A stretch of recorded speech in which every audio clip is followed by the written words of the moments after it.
Hello and welcome to Off the Brawl on Off the Ball. I'm Ronan Mullen, joined by Phil Egan and Simon Maguire, and this week by a very special guest, Dennis Hogan. Welcome to studio. Hello mate, how you going? How are things? Yeah, very good, thanks. Yeah. Good stuff. And you're normally based in Brisbane and have spent the last few weeks in Monterrey in California, and now you come home to this weather. Yeah, look, it's been a whirlwind, and even the first week we got back here, it was great weather. Everyone said I brought the weather with me, and it'd been a treat, but it did turn this week, unfortunately. It got a bit cold and wet, so. And have you the whole family with you this time, or? Yeah, Bernine and my daughter Aria is here with me, and it's good that, you know, we're here spending time with my family and her family down in Kilkenny, and it's been a good week and a half, chilling out, relaxing, and kind of getting over what's after transpiring. And do you get home often? There was a gap there for 3 years I didn't get to get home, but I was home this time last year after the Jimmy Kelly fight. It was time, you know, obviously with a little one, we're more conscious of bringing her home and letting her meet her family and a bit of that, so. And what are you missing? Are you missing potato crisps or dairy milk or anything like that? No? Oh, do you know? Yeah. I mean, no, you actually have all of that now in all the major retail stores. Right. So yeah. So Simon, you spent time in Australia, didn't you? Yeah, I was in Australia for a year and a half, and I couldn't hack the sun. I think I was there at the time. The hottest day on record was 45.8 in Sydney, and I looked out the window with two fans on me. I was like, yeah, that looks about 45.8. So yeah, it was a struggle. How are you adapting with the training out there? Mate, try and sparring it. My second last bar was 38 degrees. About 2 o'clock in the day, 38 degrees with that summer humidity. Yeah. And I had to get through. At that point, it was 11 rounds, then 6 rounds of pads after 6 rounds of it. So you've got to. I'm probably drinking 5 or 6 litres of water per day, 4 before training, 2 after, at least electrolytes, everything. It's sometimes I wonder what am I doing? But it does make me straight. As you can see, my conditioning is crazy. I'm not found wanting, and I think it does help me, you know, in the ring in fights. But it's very hard work. And just to go back even to the fight in Monterrey, did you notice the heat there? Was it just like second nature at that stage? Well, it's so up and down in Monterrey. I think, you know, it will be really hot one day and kind of cool enough the next day. But the day we got there again was 38. And so we waited till 9 o'clock at night to train, because once the sun goes down around, it was about 7 o'clock, the temperature dropped dramatically. So we trained at 9 p.m. The 3 nights before the actual weigh-in, so we did it well, and I didn't feel anything on fight night either. Nothing compared to that Brisbane heat during the day. So yeah, no, nothing does. I mean, I was sweating playing Mario Kart on the couch, so I did 11 rounds. Yeah, definitely. And you mentioned your daughter there, Dennis. It's not uncommon for Irish people to labour in Australia or other parts of the world. How important is it day to day to remind her that she's Irish and she's got that Irish blood in her as well? Oh, I think, you know, you can see it in her too. She's got that fiery temper too, so we can see that every day. But you know, it's a great, you know, we've got a great history. I'm very proud of my history and that, and you know, she's very conscious. You know, her dad is called the Irish Aussie, so you know, she'll be reminded of it all the time, and she has that fighting Irish spirit in her when she wants to get her own way. So yeah, it's good. It's good. And speaking of Irish Aussies, today we're going to look back at TJ Doheny's own Fight of the Year contender at the weekend, and ahead to one of the most hotly anticipated meetings of 2019. That's Canelo versus Danny Jacobs. Before that, Dennis, we have to chat about the Jaime Munguia fight, and the latest development was they've basically declared that the decision on the night was right. What's your reaction to that? To be honest with you, from looking at all aspects and asking people what's their opinion, I asked people, I said, what do you reckon? Will they come back and give us a fair? And people went, no way, you know, they've got to justify what the decision that they've made. And you know, I don't mean any disrespect to anyone by saying that, but that's the feedback I got. So I didn't get my hopes up on it coming back any different. To get the draw, I think is a complete sign that what I believed was actually justified. To get a draw back from them as well. One of them actually gave me the score. What I did find a little bit crazy was, you know that 12th round to me, I just felt completely like that I had outpointed him, especially in the last 2 minutes of the round. I knew he'd come out strong, looking to be dominant. He was aggressive, but I definitely was outpointing him because he was being a little bit desperate.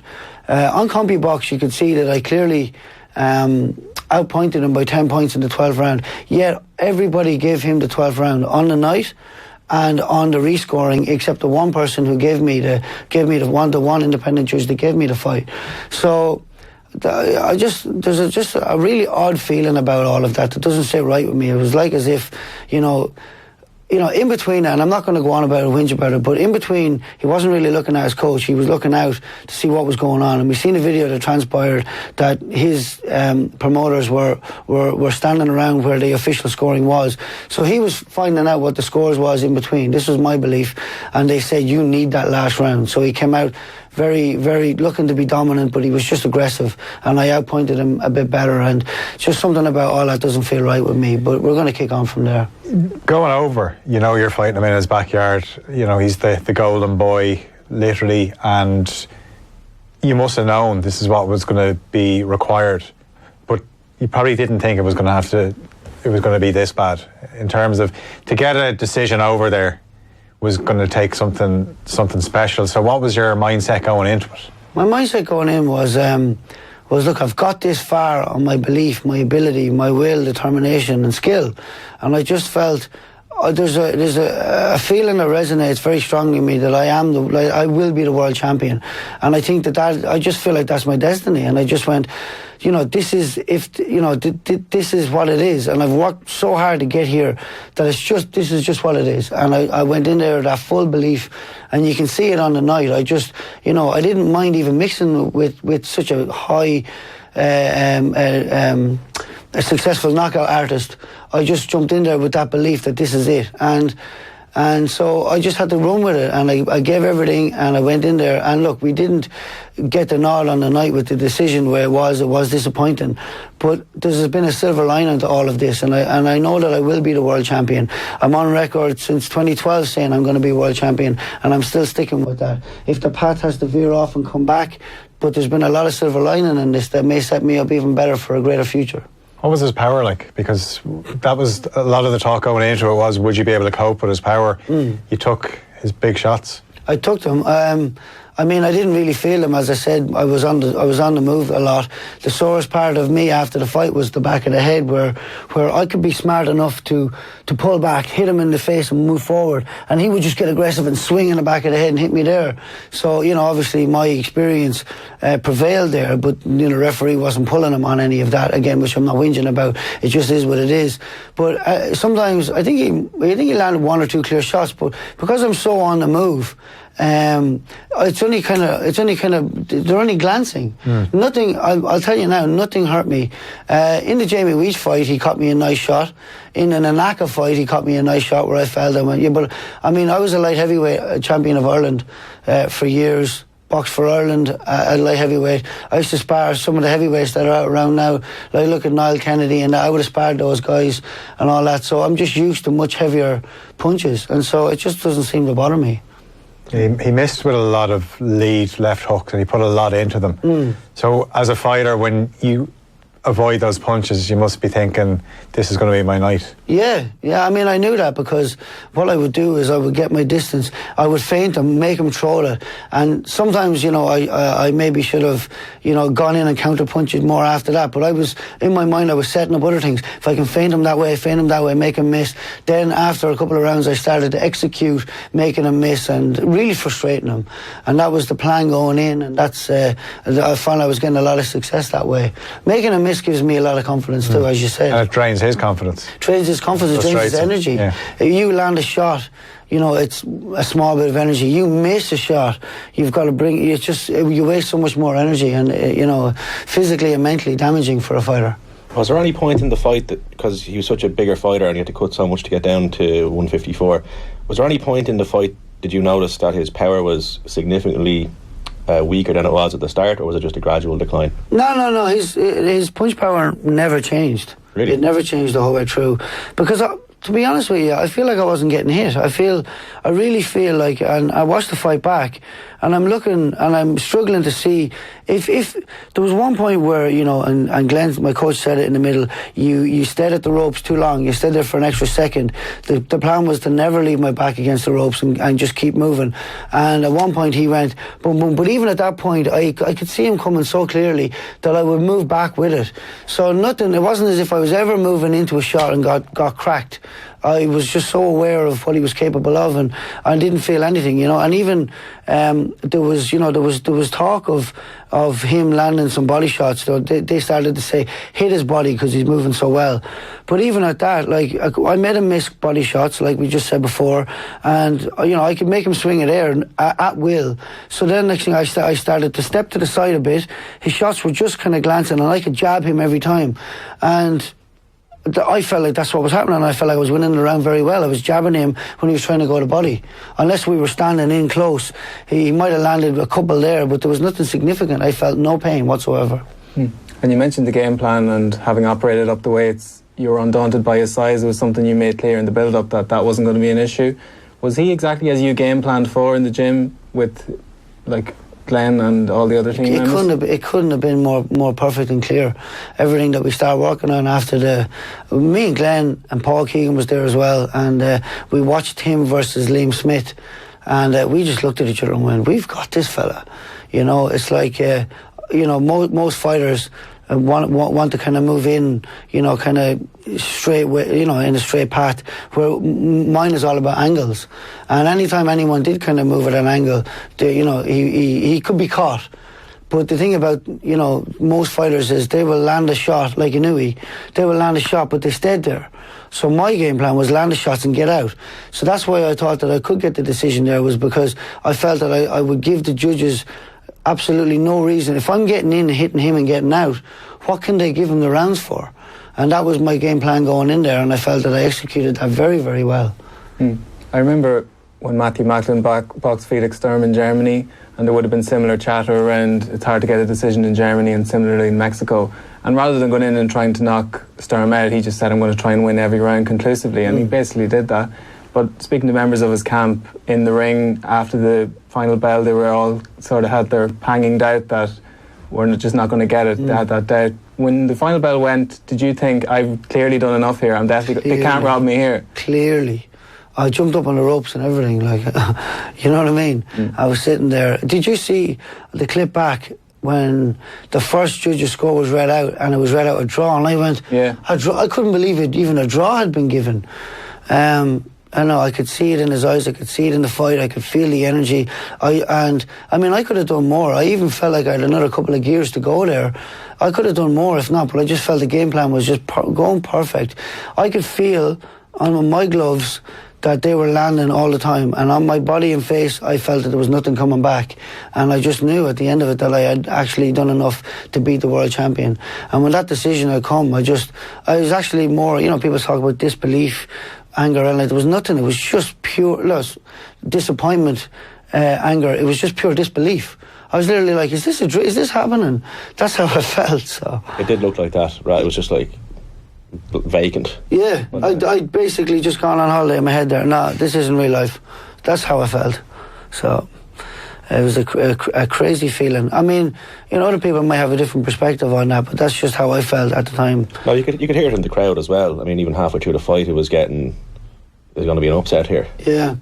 And you know, the whole thing about it as well is, like speaking about going to Germany, when I went to Germany and I fought Jack Hulkay, they had he had crazy support there, and they were all around the ring.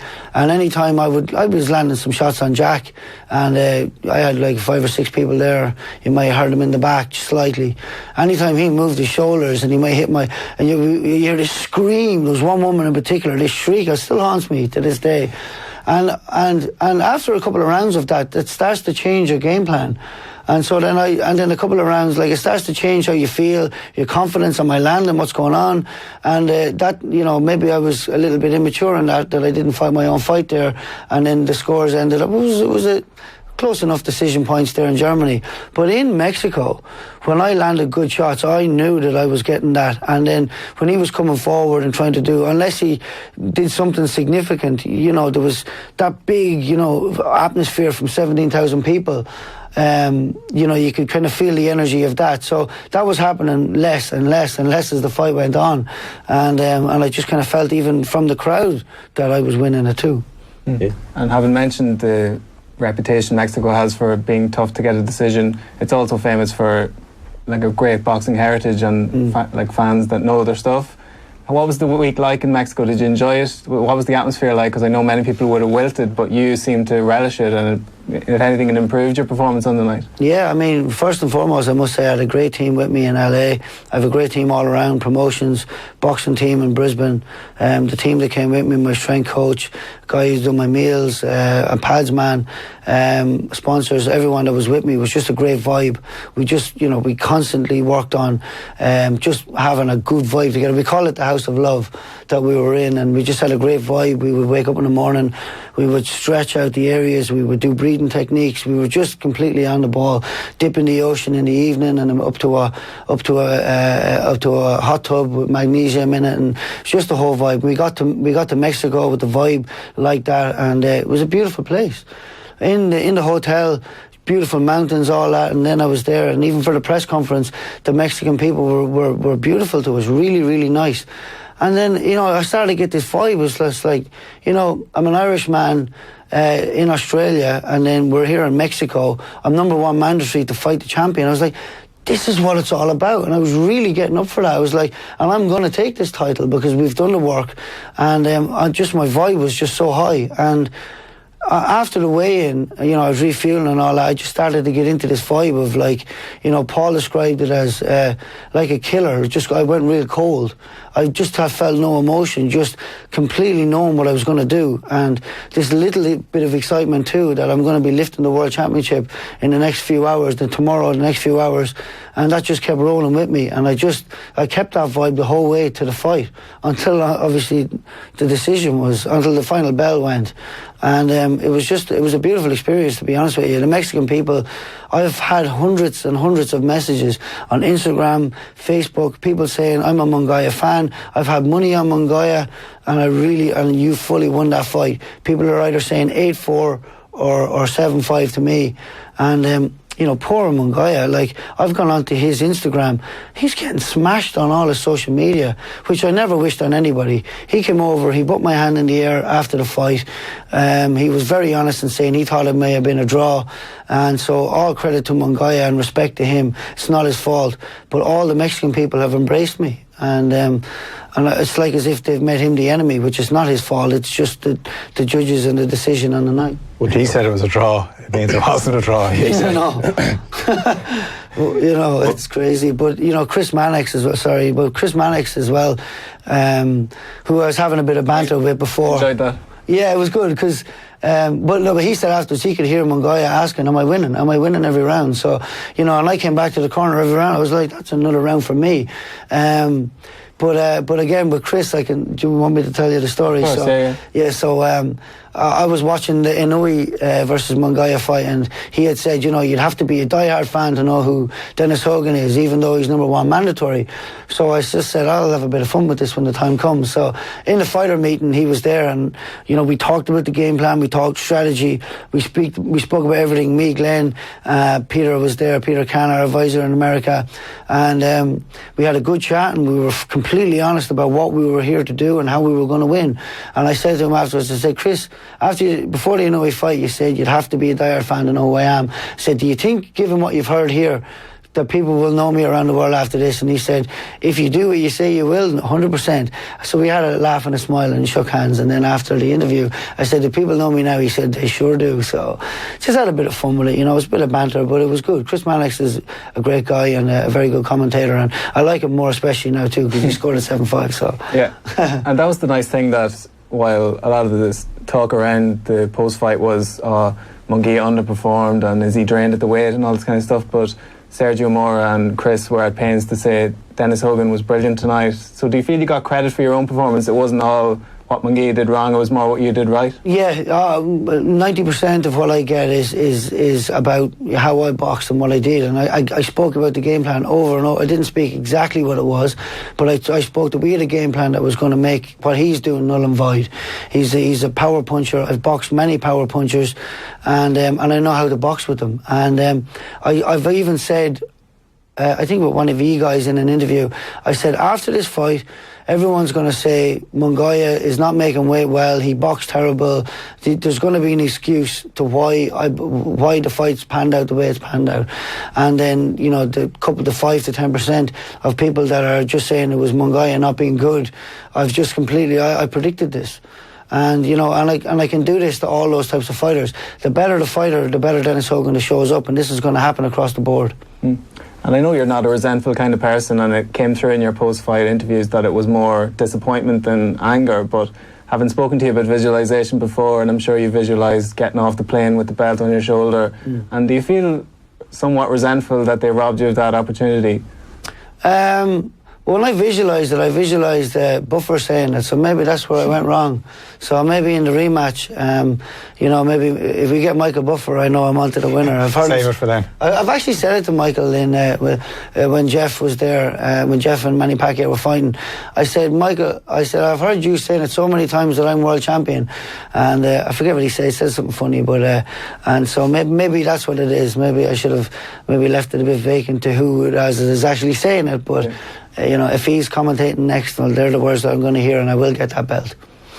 Yeah, and I mentioned visualisation there, and as we touched on before, it's something that is key to your day-to-day life. You've done talks in Australia about it around the place. I was just wondering how that first came about. Has that always been the case? Well, I mean, I did always. I started to realise, you know, you got to back yourself and have belief. And you know, I've told a story before of a brilliant boxer, amateur boxer from Grange Con, Keith Clifford, who used to bring me up to Grange Con. And I remember him saying one day, he's like, you know, you got to really believe and back yourself, you know. And I remember saying to myself as a kid, going, that's easy for you to say. You're just a great boxer, you know. You're a great boxer, it's easy, you know, but I didn't realise back then that he was a great boxer because he believed in himself, and he was all about that, and I think that kind of stuck in my head. And the more I started to want to, you know, learn more about psychology and believing in yourself and everything else, it all started coming together. And I mean, I've gone and done personal development with MJB seminars. I have a mentor in Mitch Bean out there, who's originally a Dublin man. But I mean, before I even met him, when I met with Danny and Paul, them boys, those guys that are now at DDP, they started off as sponsors, and you know, I started to go to their conferences, and it was belief and setting goals and following through and all of that stuff. That kind of, you know, and it resonated with the stuff that I was starting to learn, and I started to follow through with it. And now, through speaking at those, I actually, you know, I've already gotten 2 emails for 2 gigs. I'm on one on Brisbane and one on the Gold Coast when I get back. You know, I speak to corporates, speak to sales reps, you know, about adversity, overcoming, you know, like especially salespeople, like, you know, they get met with so much hardship on a day-to-day basis. How do you get over it? Well, and when I'm standing there, I've got to beat some of the most dangerous fighters in the world to go after my goal. And you know, sometimes in boxing you don't, you know, at the lower levels you don't get very much money at the start. So you got to overcome all of that just to follow a dream. And I speak about all of that, and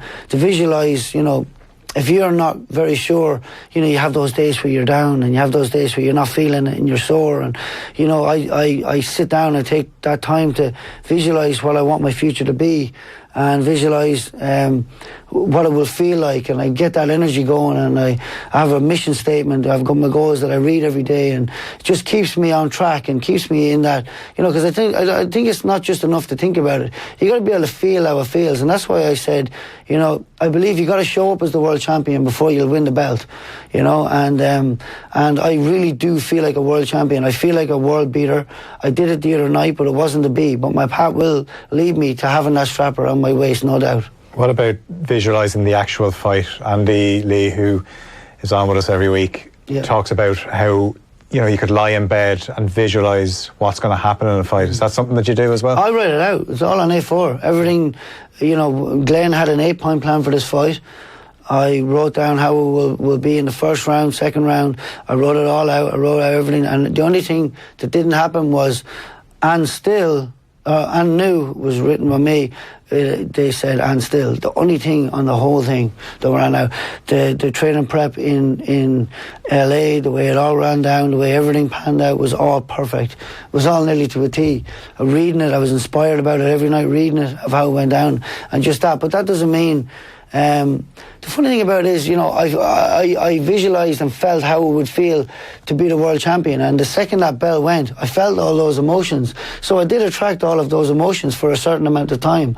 And I think, you know, even after the fight, where I didn't get down about it in the press, and I've got a lot of feedback on how I handled myself, was obviously a very good thing. And I think it was because I still felt at that time that I had done enough to beat the world champion, and I felt very proud of myself, the work that I put in to being like that on the night. Me and all my team, the work we all put in, it was even though we didn't get the nod on the night, it was such a very proud moment for me that I'd overcome that my team had done it, that we bonded so well, that the team that I have is just phenomenal. And knowing that I can go forward into my next training camp, which I do believe will be for the world title, I will just, it's like Glenn said to me as well. He said, before we believed you could beat anybody, now we know that. He said, will you see what you do in your next fight?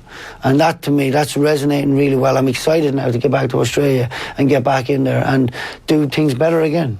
I'm just following up on that. What's the Australian boxing scene like at the moment? Because I think from my perspective anyway, they don't get as much kind of title fights or maybe press in the boxing world as maybe they should. I mean, you have Jeff Horn and possibly Daniel Gill, but other than that, I know yourself obviously coming through, but other than that, it doesn't seem to be much coming out of Australia. What's your thoughts on the... So my thoughts is, unbelievable domestic league. When I got over there, I went, whoa, there's some serious talent here.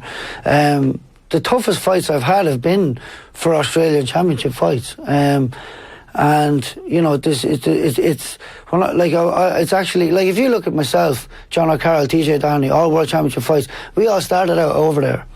And I believe right now there's at least 10 world champions in waiting over in Australia. And you know, as you said, Daniel Gill, as you said, Jeff Horn, and then there's myself fighting for the world championship there. What we've had, you know, the opportunity to be able to fight world-ranked opponents. You know, you fight someone ranked 10 and you fight someone ranked 6th, and I fought someone ranked 3rd while I was 2nd. And I've had those fights to not only give me the confidence, but to build the attributes that you need, and then get the brand around you. And so I believe that a lot of great fighters that would have got to domestic league would have got to, you know, Australian Championship, got a World Championship, or got a world ranking through a continental title, and then they just didn't get those fights, and then have been beaten at the finish line, you know.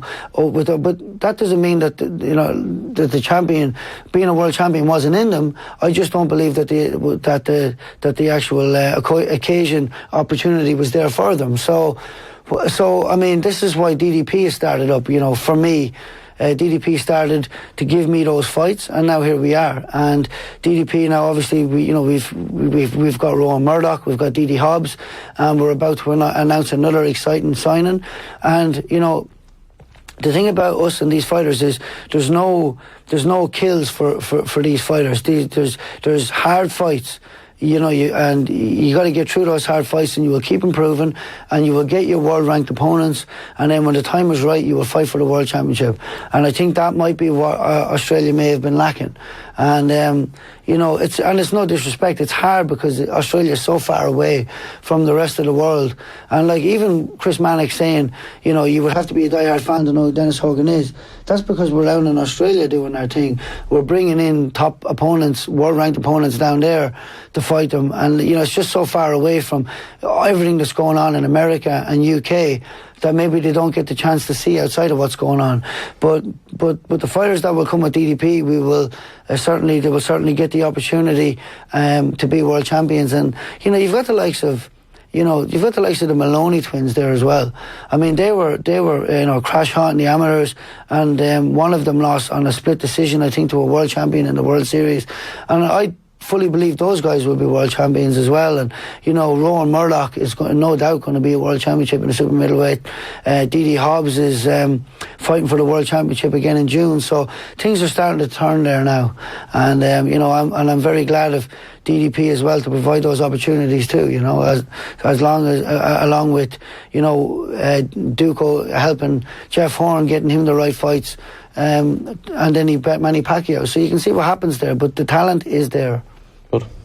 And you mentioned the mix of amateur and, like, you have those great amateur credentials from over here coming up alongside Kenny Egan and winning titles in your own right. And it's around 8 years since you made your pro debut. And it probably feels like your style's probably better suited to the pro game. But do you still feel like you're an improving fighter, even at 34? It feels like you're even getting better and better. It's incredible how this last fight I've reached new levels again in terms of training, in terms of being conscious about what's happening and what's going on. I really am still improving. And I don't believe in age. I believe in inspiration. And people are like, you're 34, you know, some people are hanging up the gloves at like 32. And I said, well, I've got a clear vision. And I said, vitality is given where there's clarity of vision. I'm very clear on where I want to be and what I want to achieve. My goal before was win the World Championship, defend it in the 3 arena, which we would love that fight with Gary Spike O'Sullivan to make history. 2 Irish men for the Irish title. Then I want to go straight after Jared Hurd or else Tony Harrison, and I want to take all those belts. And I know I can. I fully believe I can. And you know, and that's what I'm going after. And you know, being inspired about that has just given me more energy to go and achieve those things. So it's something that I'm chasing with all my heart and energy. So. And Glenn Rushton, someone you touched on, you linked up with him after the Colkay fight, and he's probably most famous for masterminding that Manny Pacquiao win. Can you just tell us a bit about Glenn on a day-to-day level, his coaching style, what he brings to the table? Glenn is well known as a mix between Mr. Miyagi and Tony Robbins. His mindset, like sometimes he comes out there and he just says the right thing to a fighter who may have had a bad spar or needs a bit of a lift, and he just says the right thing. And when I sat down with Glenn, and we just started to talk about what it would take. I knew I could be a world champion, but I knew there was a few things lacking in my game to do that, especially after, you know, what transpired over in Germany. Now, I was with another Cuban coach, Mauro Fernandez, for 3 fights in 2016, and he was a great coach, and I can't fault anything that went on there.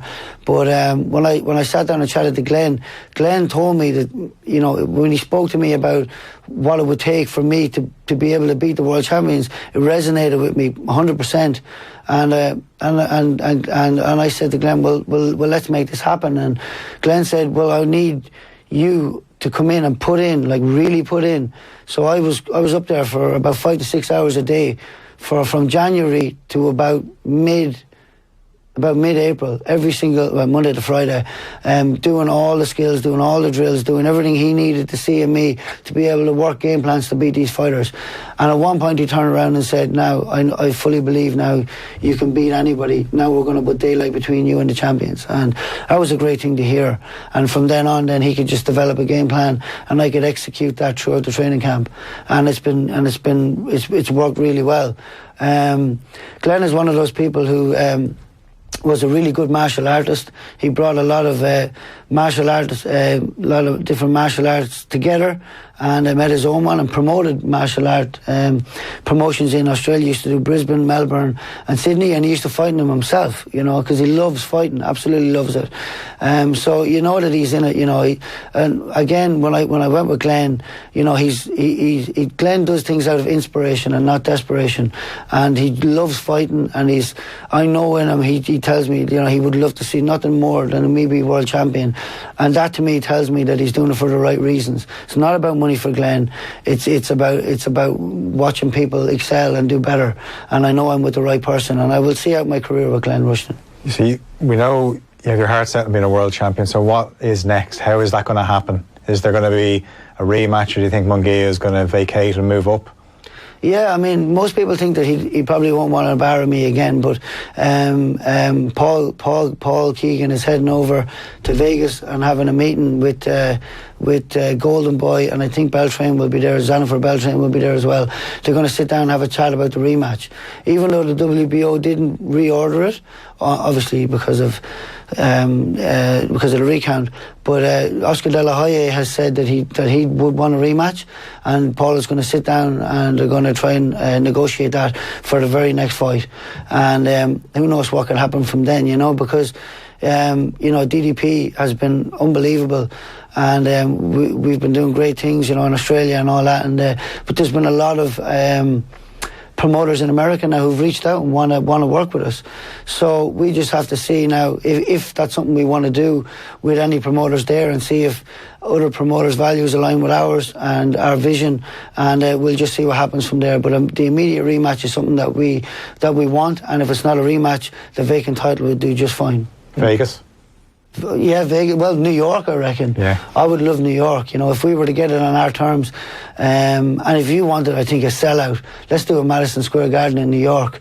Not only is there lots of second, third generation Irish in New York, I think we would get a lot of Irish fly over. So that would be very exciting, and it'd be a dream come true as well. And in terms of the WBO, like, it's quite the satisfying process, this whole review, and then the drug testing is something you brought up as well, and it's very much in the headlines with the Anthony Joshua, Jarrell Miller situation. But it seemed quite farcical around your fight, because it was stipulated in the contract but just never carried out. Yeah, I mean, I was in LA, and I got absolutely... I got no testing, and I was saying, like, I was asking the question, going, if I'm not being drug tested, is he being drug tested?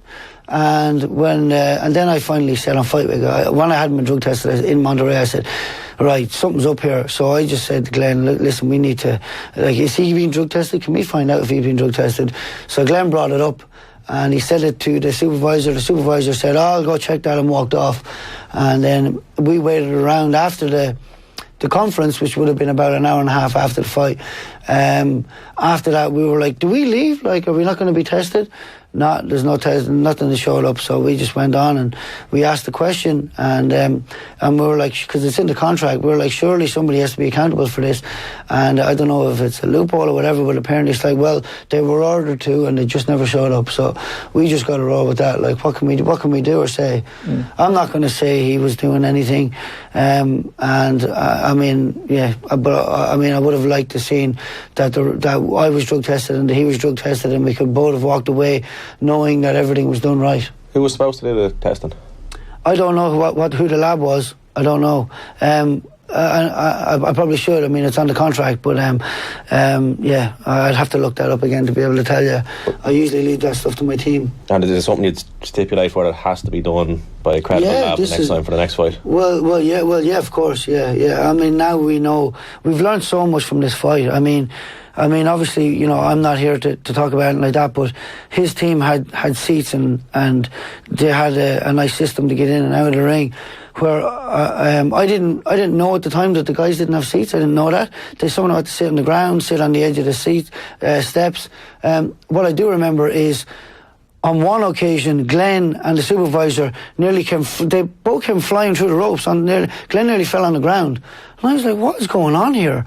And I was like, well, why is this? And then Glenn was losing tense after this guy, and it was actually a fairly big man to get through the ropes. So there was 10 seconds being lost there, and then Glenn had to get out before him, so it was 10 seconds. So Glenn only had 40 seconds with me between the ropes. Now you look, if I had a cut, my cuts man then was behind Glenn. There would have been another 5 to 7 seconds lost there, right? So he would have, if I had a cut, it was only about 35 seconds at max to work on my cut, right? To the right of us, he couldn't have got up there because Barrera was there, Chavez Senior was there, and two other commentators were all sitting there. So there was no way to get up to the right side of me. So we just had to roll with that. And these are all, because I was thinking to myself, you know, this is in Mexico. How can they get all the chips in their corner? Well, this is another one that they were able to do, that they were able to get away with having it over there in Mexico, and it was obviously planned. There's no doubt about it, because when I was made number one, we had word from the WBO, the supervisor, the Asia Pacific guy over there said they're interested in you fighting for a certain amount of money in Mexico next. because he wants to have a homecoming. And I said, not interested in going to Mexico. Let's get mandatory so we can have it on our terms. And we can get it in a neutral venue. That's all we wanted, was neutral. And so then he fought in America again. And then when it came mandatory, he slipped in another fight with Inui and then gave us very little time. And then when it came to a purse bid, we were offered a really good sort of an offer that was going to work out really well. And then all of a sudden the WBO said, no, that's not what it's meant to be. It's meant to be this. And we had 1 week then to order a fight. And then they were able to do the business. We negotiated a fight in Mexico. So it was always in their interest to get it down in Mexico. The games that were played were something that we will certainly learn from. And again, it was all the 1% in their corner, which they wanted. Was there anybody that your corner could complain to on the night, as it was, after the first round and they had no seats? Could they talk to anyone? Was there anyone there to... Nobody was listening. It was all happening so fast. And then after the fight, it was all done. And again, it was like, I don't want to say too much because... obviously... Your corner not having seats is just farcical. Yeah, it's farcical. I'll tell you as well. So the referee as well came in to the changing rooms beforehand. I think I just said this, and he gave us the rundown of what's going on. But he stood there for like 5 to 7 minutes saying, no punching in the back of the head or anything behind the ears or anything behind there, anything like that. You will get one warning and you will be penalised. I said, this is great, because I'm very good at coming back, hitting their face and getting those shots in, moving around, hit the body. And so I said, I know I can frustrate him, which I did. But what he would do instantly, when I did that and hit him, move back, hit him, move forward, he would be slapping me in the back of the head. And I was like, you see me looking at the referee a few times going, come on now, do you not remember our chat? And he just said, stop putting your head forward. I don't even know what that means. But it just kind of meant, I'm not taking points off him. No way, you kidding me? I'm in Mexico. So I could see what was going on there. And I was just like, I just rolled with it. One thing I'm really good at is keeping calm and collected. We're going to win this regardless. Let's just keep calm and whatever. But everything that... if this fight had been me, Mongoya, I'll just say Mongoya was the opponent and I was the Mexican. Mongoya and me have even been disqualified for all those punches in the back of the head. And the only part of my body that was sore was right there from him smacking me in the back of the head. So it's crazy. And yours is a brilliant story, Dennis. We spoke about it before the fight. We did an interview, and just the influence of your grandfather and how you've turned things around, and just the way this has all transpired, the judging and the drug testing. Are you worried that fighters who might have been looking to boxing as a way of an inspiration are kind of going to be put off by all these kind of bad elements? Yeah, look, the whole thing about me is I absolutely hate the idea of whinging or giving out about something. I think when something's gone, it's in the past. Forget about it, learn from it, move forward. It seems to be a major topic of conversation. So I had to make a decision the next morning after we sat around with my sponsors and with my team, and we were talking about it. And I said, right, let's put it behind us. And then I also thought of, do I talk about it? Do I talk about it? Because people are coming through, boxers are coming through. The reaction that I got the following few days as well, it's like, I have to be honest about what happened, and I have to say it. I am not whinging in no way. You can see by me now, I know I'm going to be world champion. I know the silver linings to what happened, because I have that sort of that determination and will. But that doesn't mean that other fighters coming through won't look at that and say, let's go somewhere else. Let's choose another sport. And for the sport that I love in boxing, that I know has certainly, I believe it saved my life in terms of anxiety that I may have had in the past, addiction that I've overcome.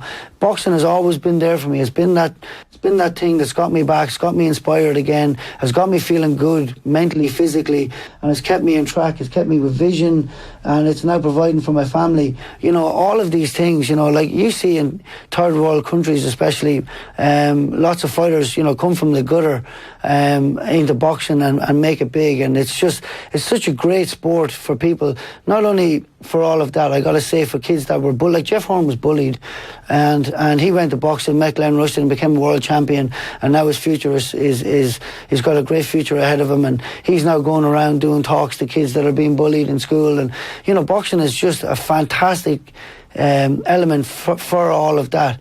And to see what went on for me, and to know that this might deter other people, it's heart-wrenching.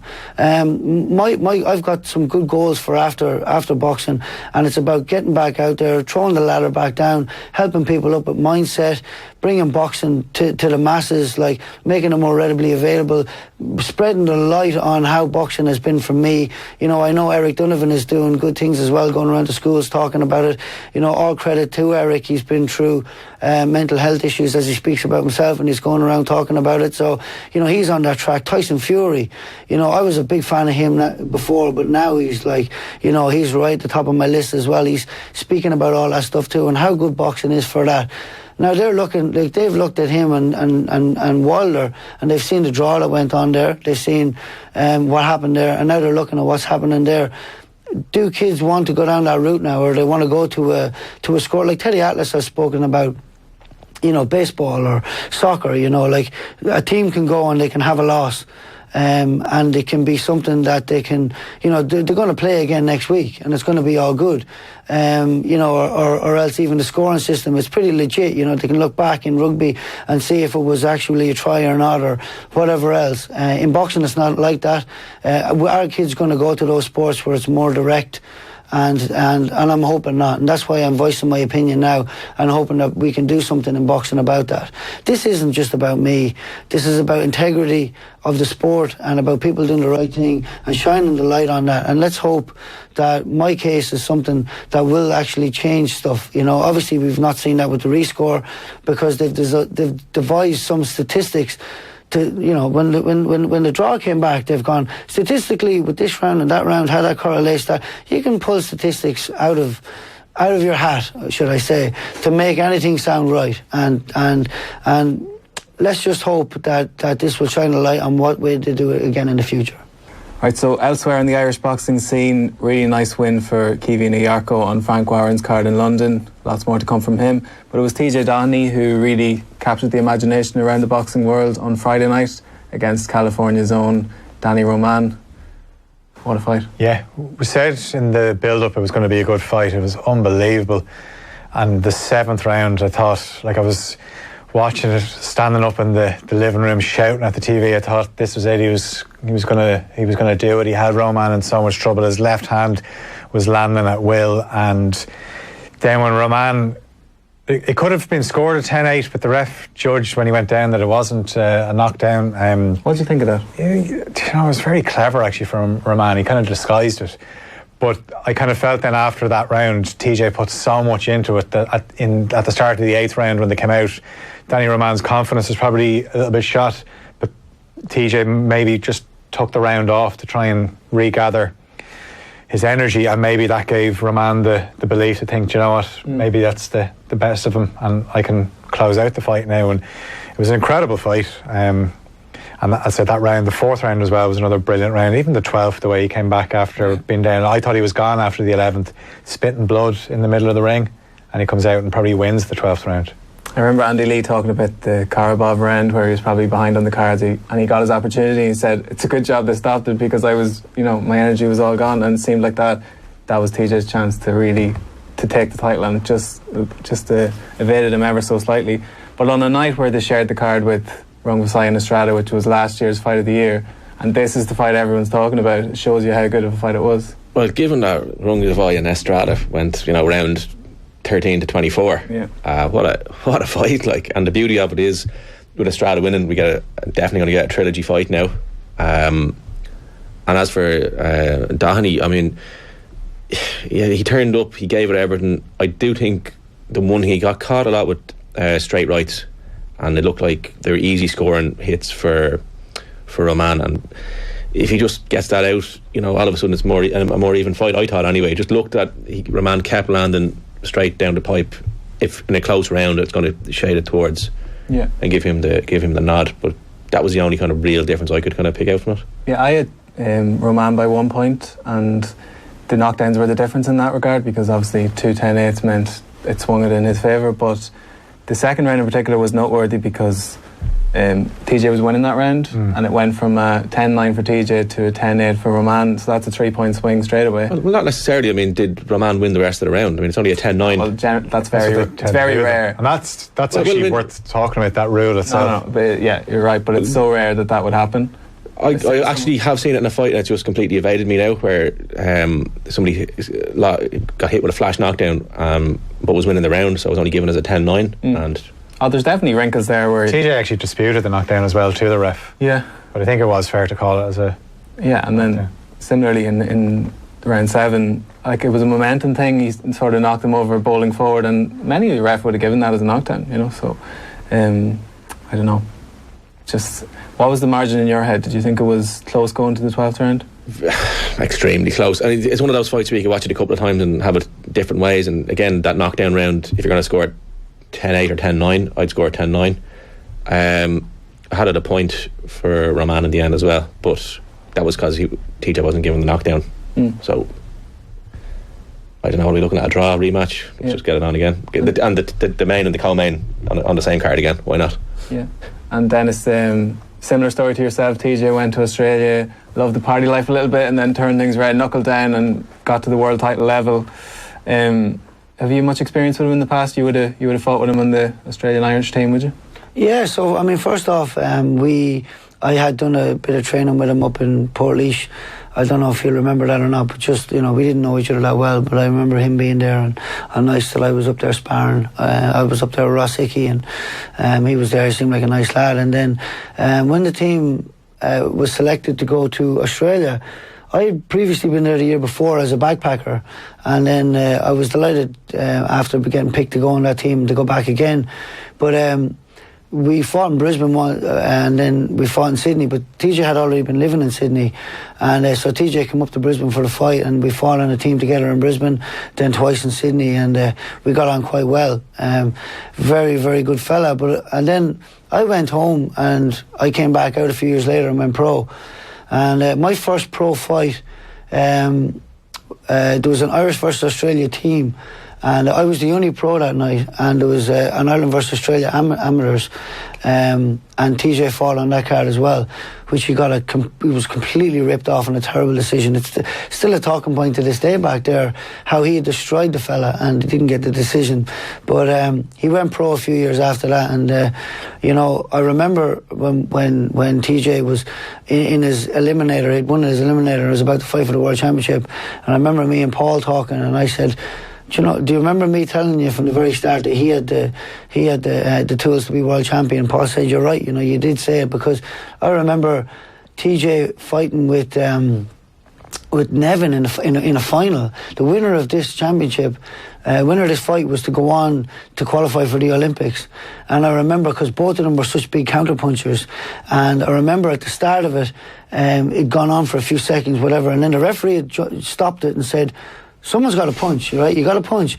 And I remember TJ, right, he decided to go first and got countered, one punch down. And you know, in amateur boxing, that was the score. Because now it was the same thing with Ross Hickey and Eric Donovan. The first person to score was usually the person who would win it, because they were such good counterpunchers. It was cat and mouse, and I remember TJ, you know, had the guts to go first on that one, and it was a very close fight, but then the person in the counterpunchers then chased him, which isn't their game. And I remember afterwards he lost that, and then he obviously went to Australia, but I knew he was up there with those guys, and I knew then he could do that in the pro game, and it's just been amazing to see what he's done.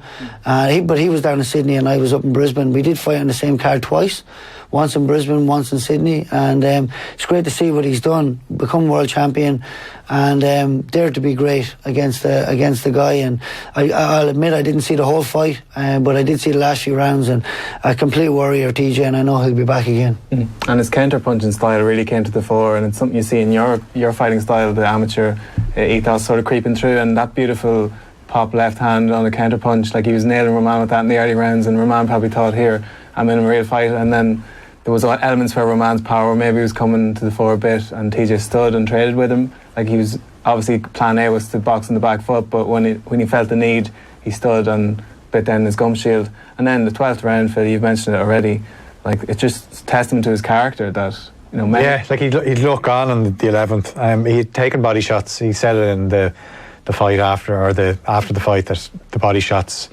you know, he was hurt with one very early in the fight. So, but the ones in the 11 that put him down, you kind of thought that's it. And the fact that he had the determination and steel to not only answer the bell for the final round, but I thought he won the final round as well. So I just, you know, going back to what people would have said about you before you were fighting Munguia, after, if people didn't know who TJ Doheny was, they certainly do now. Even though he's a world champion, he went to Japan to win his world title, but you know, some of the commentators now might start pronouncing his name properly. Yeah, I know. Yeah, to be honest with you, I was just so happy. I remember staying up and watching TJ become world champion when he won it over in Japan, and he's conducted himself so well as a world champion, I felt, and even in the press conference and you know, with the glasses and all, he just looked like he was really embodying what it was to be a world champion and how to feel good about yourself and have confidence. And even in the ring when he was doing you know, the public workout, he just looked like he deserved to be there. He looked like he knew what he was doing, and he resonated completely with it. But again, what you said, I wanted to say with that body shot that he got caught with, you can take body shots and all that be sore, but the way that Ronan came up with that shot, those are the worst ones. When they hit you from an angle coming upwards, they are sickening. And for him to get back up and, as you said, win the 12th round is a testament to his character. So, yeah, people will know his name and they should be pronouncing his name properly. In fairness, the MC got it right. Yeah, and Macklin as well, fair play.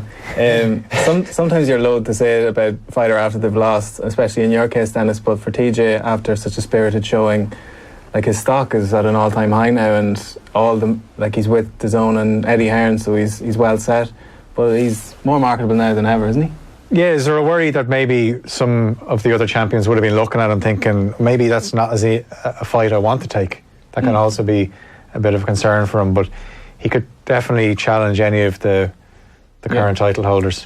Well, like, Roman's shitting for the stars anyway. He wants Ray Vargas unify another belt, and Manny Neverett is there if TJ wants to go down that route. And there's also around his weight division, there's Michael Conlon, there's Ryan Burnett if he wants to go down that avenue as well. So there's plenty of options for him, and he, much like yourself as well, Dennis, he's getting better and better, you know, in his early 30s, but getting better and better. Yeah. Must be the Australian sun. Well, look, I tell you, there's an element of an Irish guy that's grew up in the weather that we've grew. I was a carpenter for 10 years up on roofs and all that, and you get over there, you make boxing your job, right? And I know TJ was a scaffolder there, and then right, you get the opportunity. Now you're just doing boxing what you love, and you've got good weather to go for your runs in the morning, and then you've got your boxing going on. You're doing what you love, and I feel like it just lifts you. And then you have a great domestic scene there. You've got great sparring. It's not like America where we have to pay fellas to spar us.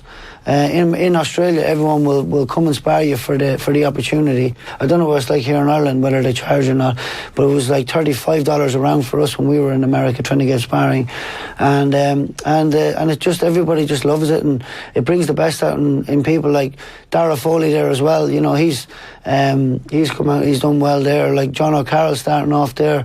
You get a real momentum in Australia. So I encourage anyone to come over. Yeah, and give us a shout, DDP. Yeah, and another cool thing is the coverage. Like, 'cause you were getting brilliant coverage from the Australian media. It must be a great feeling to see them all, you know, getting behind you as well. Yeah, it is. It is. Like, we had 4 of the main media outlets over there covering my stuff, and that's impressive. It is.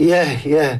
I mean, and for them all to be saying nice things about you too is an element, is a good element to it too. But my stock has risen a lot, and I'm looking forward to going back to Australia next week and getting in the mix of all that. And I know it's going to be a lot of interviews and all that stuff, but I'm excited for the future, and I'm excited to get the world title for Australia and for Ireland as well. You know, I proudly represent both, and I mean, I didn't get any media in Ireland at all, and people ask me, this was before, people ask me, you know, did that bother you and all? I'm like, no, I'm so far away, I understood what it was, I had no resentment with it whatsoever, and now, obviously, you got to make waves and you got to be up there, and I've worked hard to get to where I am, and now with all the media and all these interviews and even, you know, getting to be here and talk to you guys, I'm just grateful for it all, and the hard work has paid off, and it's brand building, and And through boxing, doing what I love, I can enjoy it, and I can also build a future for my family, first and foremost. So I'm very grateful for it. The hard work's paid off. And the next big fight in the world boxing scene is Canelo and Jacobs. We'll get to that in a second. But Phil, just a word on the main event from Friday, Rungvisai Estrada. What did you think of it? Yeah, it's. I know you were saying the fact that Estrada won, it's set up for a trilogy, but I'm not sure if it's going to happen just yet. We might have to wait a while for it. But it was a strange one where Rungvisai mixed up in his stances. Yeah, and he kind of, when he went to southpaw, he was having more success, but he didn't do it. Like it wasn't until the end of the fight he started having more success, and you kind of wondered, did he go away from the fight thinking like he had regrets? Like, the one thing you don't want to have is any regrets. And I kind of felt that he was good enough. He showed from the first fight he was good enough to win. But then again, you can tell a lot by in a rematch where you really see how good somebody is what they've learned, and Estrada obviously learned from it. Yeah, that's always, when you get a great fight like that and you've the first fight's fairly close, the advantage is with the loser because they make the adjustment, and Estrada made the adjustment. He fought a bit more at distance and kept Rungvisai at distance, and Rungvisai had his best success when they were in close together. And now it's when I think you're right, I don't think the trilogy will happen straight away. Sometimes it's best to let these things savour, what's the word, marinate for a little bit. So simmer whatever. So in about a year's time, I'm hungry now. I'm starving. About a year's time, if that one comes together, it'd be interesting to see what adjustment Rungvisai makes. But regardless, it's still going to be round 25, I think, and it's just a case of who wants it more on the night. And they're keen to take that one to Mexico if it does happen for a third time. And speaking of Mexico, their number one guy Canelo fights this weekend against there's plenty of stories in boxing, but the miracle man of boxing, Danny Jacobs, who, given what he's come back from, this is a cakewalk to fight Canelo on Cinco de Mayo. I'm giving Jacobs a very good chance in this fight. How are we breaking it down? Yeah, he's in the build-up, he's talking about how he fought Triple G. I think a lot of people felt that he had done enough to beat Triple G, and obviously then you throw in Triple G and Canelo, and Jacobs has actually said he thought Triple G won both those fights, but he said there's no way Canelo is going to come at me with the power that Triple G did. So he's going to fancy the fact that he can take punches. I wonder, will Canelo be too quick for him at the start, and will his counter punching make him the favourite at the start? But the longer it goes on, then I think Jacob's size and reach advantage might actually make this. Well, I think it's going to be a great fight anyway. My worry is that Canelo just seems to be unbeatable on points. Yeah, I don't think it's going to be a good fight at all. No, no, I think Jacobs. It's a hot take. Well, allow me to elaborate. Jacobs went toe to toe with Golovkin, lost out, could have won. Golovkin went toe to toe twice with Canelo, probably should have won one, second one a draw, perhaps, whichever way you want to flick it. Jacobs isn't going to go toe to toe with Canelo. I think he's going to keep him, use his height and reach the entire fight, keep him on the back foot, fight how Dennis fought, I think. Jab, jab, jab, back him off. And basically try to do what Mayweather did to Canelo, make him look average and amateur. There's nothing in it for Jacobs to go toe to toe with Canelo, with Canelo. It's just not going to pay off. Canelo will get the decision. I think it's going to be a long, boring fight, probably 8 rounds to 4 for Jacobs. Jab, jab, jab, all night long. And that's why Simon is not a boxing promoter. And then it's all the conference calls for your fight with Munguia. Canelo's name was as mentioned as the two years. You must have felt like you were fighting him at one stage, but what's your take on him? What's your perception of Canelo? Are you a fan? Yeah, I mean, I love watching him fight.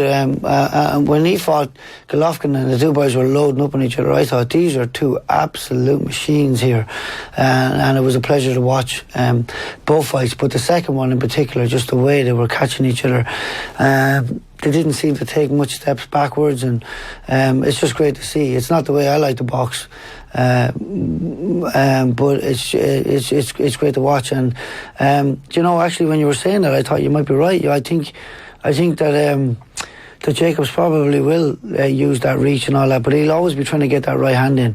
He's got phenomenal power in that right hand, and if he can land a couple of those, do I feel like he can put him away? It's probably not, but if he can land him and hurt him and try and keep him away, that might help him keep his distance a bit more. So it's a very interesting fight. I'm very looking forward to it. That's the problem. If Golovkin couldn't put him away, Jacobs can bang. Yeah, and the problem is if you don't put him away, then you're not going to get him on points unless in front of him this weekend. Jacobs isn't the natural middleweight of the two. Like, there are things in his favour here. And the judges you mentioned, Phil, like sometimes it goes the opposite way, where if the judges are hearing, oh, they're going to rob me, or we're going to rob this guy and all this kind of stuff, it goes. Andy Lee in a pub in New York. He was having a meet and greet, and I went and chatted and hung out with him for the night. Actually, it was a good experience.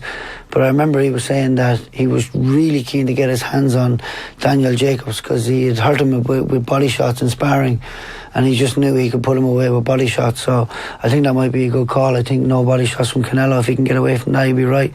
If that stands true, what Andy was saying. Or Canelo might knock him out with a body shot, one or the other. Well, yeah, I suppose if they're in close, that's what's going to happen. One notable thing about the Golovkin fight was it was obviously unification. There was a few belts on the line, but Jacobs forewent the IBF 10-day, the 10-pound limit on the morning of the fight. So he said, rather than making sure I'm on that limit, I just won't fight for the IBF title. This time Canelo has stipulated that Jacobs must be, there's a hydration clause of 10 pounds, so he doesn't have that luxury this time. And Dennis, we were speaking off air about the importance of the weight making process. How big of a factor is that going to be this weekend? Well, I mean, if it's something that he doesn't feel comfortable doing, then that's obviously something that's going to be in his brain as a distraction as well. But physically, I mean, where he is now, he's a world champion. He knows his limits and he knows what's good for him. And if he's got to do something that he doesn't usually have to do, then it's probably not good, especially against a fighter like Canelo. You want all the percentages in your basket. So, yeah.